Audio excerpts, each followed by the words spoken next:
Hey everyone, welcome back. My name is Zane. We've got another Polestar video to make today, so this is going to be quite exciting.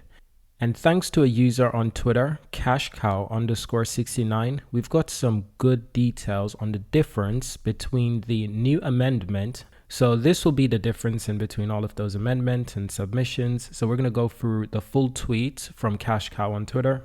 This Twitter account has managed to break it down in a really simplified way so we can understand it, because looking at the documents that were submitted, especially the Security and Exchange Commission documents. But before we get started, let me just say it does look like the SPAC merger is still scheduled for the first half of 2022, which is at the end of June next month.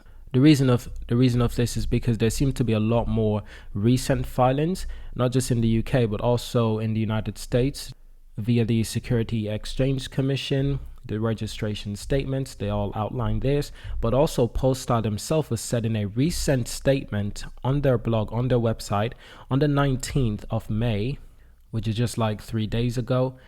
They stated simply, Polestar intends to list on NASDAQ in a proposed business combination with Guggenheim Inc., ticker symbols known as GGPI, GGPIW, GGPIU, which is expected to close in the first half of 2022.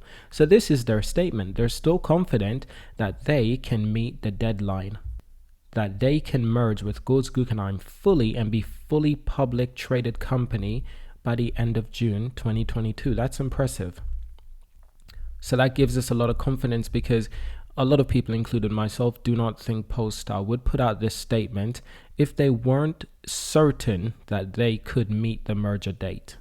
Anyway, let's get into the finer details around the differences between Amendment 7, which is the most recent, with the 5th Amendment and the 6th Amendment.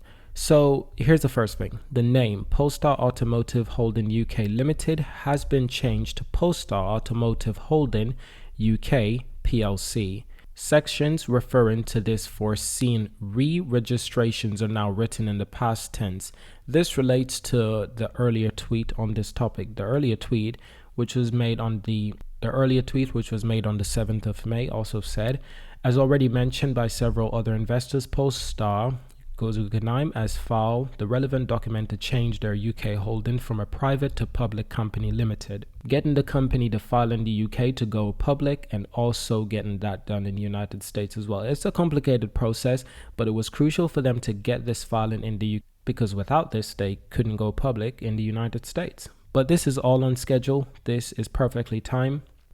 Next up, sections reference to Annex B has been changed. Previously, it stated that the post-combination article, a form of which is attached hereto as Annex B, now the word in a form hereto has been removed throughout the document.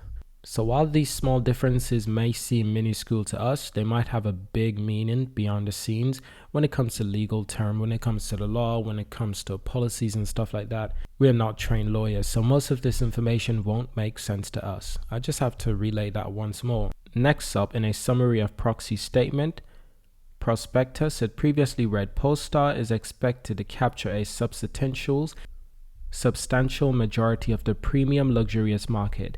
Now it reads cover instead of capture, and it's good that they changed this, because capture that market almost means it almost intends to be a leader in said market, which is extremely competitive, from BMW to Mercedes to Porsche, ridiculously competitive luxurious market. Now they intend to cover that market means that they hope to participate in the market, compete in the market, and thereby hopefully be a large player in the luxurious market. Next up is a salient detail, the previous version of the proxy statement. Summaries still reference to Thomas Ingleth as the CEO and director nominee. In the latest 6th Amendment, nominee has been removed. Now, because we obviously have Amendment 6, we can look at this ourselves to confirm these changes, because document 7 is the most up-to-date. The information we gather on Twitter is mostly around the 5th and the 6th. The 7th document, we have to make that difference ourselves. Now, in another updated tweet from Cashco as well, this is the difference between the 6th Amendment and the 7th Amendment, which is the latest one that we have. The first is starting with the updated balance of the trust account. Previous amount is December 31st, 2021, $800,056,000. The new one is $800,136,000.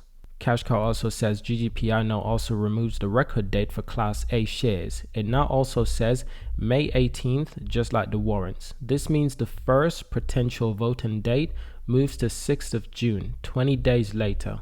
And next up, big update in the recent development sector contain results of operations, financial conduct, financial condition, risk factors. Basically describes how Polestar performed in Q1 and how it operate in a tough market in an unstable time. GGI sponsor made available GGI loan $4 million pursuant to a promissory note, of which $2.5 million was advanced by the sponsor of 31st of March 2022. So the rest is more based around supply chain issues, which I've talked about in another video. They are faced in a lot of supply chain issues, which means that they've dropped their 2022 target of delivery vehicles from 65,000 to 50,000. But so far, those are some of the most important parts I could find for you in the latest detailed summary of the Polestar SPAC merger of the latest Amendment 7. So by all means, we're still on schedule to merge by the end of June, or just before the end of June. Hope you've enjoyed this video. Thank you for watching. Subscribe to see more, and I will see you in the next one.